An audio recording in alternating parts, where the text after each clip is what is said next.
আজকের পাঠ বেদান্ত মতে সাধনা।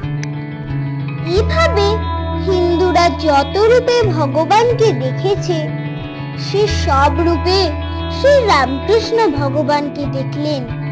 মা, প্রভু, বন্ধু, সন্তান প্রভৃতি ভেবে যতভাবে মানুষ ভগবানকে ভালোবেসে যত পথ ধরে তার কাছে পৌঁছাচ্ছে, একে একে সে সব পথ ধরে তার কাছে তিনি পৌঁছলেন।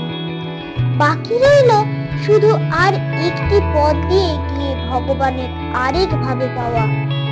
উপনিষদের ঋষিরা, সন্ন্যাসীরা, বুদ্ধদেব, আচার্য শঙ্কর প্রভৃতি যে পথে গিয়েছেন, বাকি রইল সেই পথ।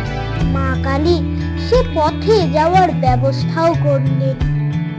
একদিন দক্ষিণেশ্বরে একজন সাধু এলেন, নাম তোতাপুরী। শঙ্করাচার্যের মতে সন্ন্যাস নিয়ে যারা ভগবান লাভের সাধনা করেন তাদেরই একজন। গঙ্গাসাগর তীর্থে গিয়েছিলেন তিনি।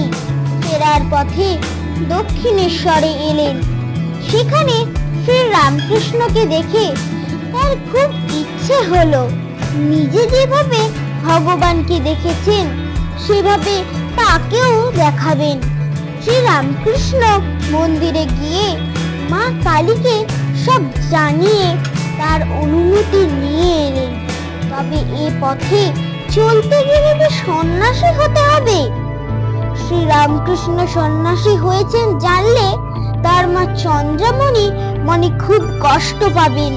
ছেলেবেলায় কৌপিন করে পড়ে তিনি সাধু সাজতেন, তাই দেখেই তো চন্দ্রমণি ভয় পেতেন। সেজন্য তোতাপুরীকে বললেন, তোমার মতে সাধন করব, তবে লুকিয়ে করব। কেউ বললেন, যেন না টের পায়।